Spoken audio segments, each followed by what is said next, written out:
Dëmtimi I rënd I regjistruar në aksin kombëtar Librazhd-Prenjas, pranë fshatit Dragostunj, pritet të kërkojë muaj të tërë ndërhyrje për t'u zgjidhur përfundimisht. Një inxhinier I autoritetit rrugor shqiptar, I cili foli për monitor në kushte anonimiteti për shkak të detyrës, thekson se nëse respektohen procedurat teknike dhe standardet në fuqi, riparimi nuk mund të realizohet në afat të shkurtër. Sipas tij, dëmtimi I fundit konsiderohet ndër më seriozet e kohëve të fundit në infrastrukturën rrugore. Stabilizimi I zonës nuk mund të bëhet me ndërhyrje sipërfaqësore, pasi është prekur I gjithë masivi ku mbështetet trasa. Inxhinieri shpjegon se në tavolinë janë dy alternativa kryesore: ndërtimi I një viadukti të ri që do të kërkonte rishikim që plot projekti dhe kohë të gjatë zbatimi, ose heqja deri në themele masës së dheut të rrëshqitur dhe rindërtimi I segmentit mbi një bazë të re.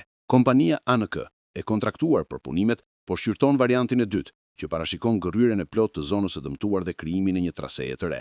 Megjithatë, volumi I materialit të shembur është I konsiderueshëm dhe çdo skenar kërkon kohë të gjatë zbatimi. Mundësia e hapjes së një kalimi emergjent ekziston, por sipas specialistit, ai nuk do të ishte I përshtatshëm për mjetet të tonazhit të rënd. Nga vlerësimet paraprake teknike rezulton se rrëshqitja është e induktuar dhe lidhet drejt për drejt me ndërhyrjet e mëvonshme në zonë, përfshirë punimet për segmentet e autostradës së korridorit 8. Sipas ekspertit, punimet kanë rritur ngarkesën mbi masivin shkëmbor dhe kanë ushtruar presion shtesë mbi strukturën ekzistuese të rrugës.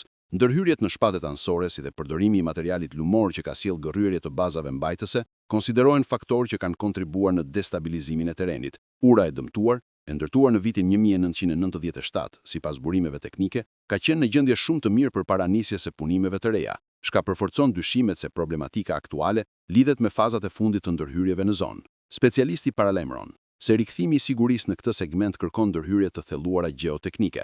Fillimisht duhet një studim I ri gjeologjik dhe gjeoteknik për të analizuar lëvizjen e masivit, nivelin e ujrave nëntoksore, presionet anësore dhe qëndrueshmërinë afatgjatë të shpatit. Kjo fazë përfshin matje, monitorim dhe projektim, procese që kërkojnë kohë. Zgjidhja teknike mund të përfshijë ndërtimin e mureve të thelluara mbajtëse, vendosjen e pilotave, sistem të ri drenazhimi apo edhe devijim të pjesshëm të trasesë. Për shkak të kompleksitetit të terrenit malor në aksin Elbasan-Librazhd, çdo ndërhyrje duhet të kryhet me kujdes maksimal për të shmangur efekte zinxhir të rrëshqitjeve të tjera. Përveç aspektit teknik, projekte të kësaj natyre kërkojnë rishikim fondesh dhe procedura të reja tenderimi ose mekanizma emergjent, të cilat zakonisht zgjasin. Nëse ndërhyrja nuk realizohet në mënyrë të plotë dhe strukturove, rreziku I përsëritjes mbetet I lartë. Në skenarin më optimist, riparimi I plotë I segmentit mund të zgjasë nga 6 muaj deri në 1 vit. Segmenti Librazhd-Kukës, 25 km I gjatë, u përfundua në vitin 1997 nga kompania Mavrovo dhe u mbikëqyr nga kompania italiane Lotus, duke respektuar standarde të larta ndërtimi.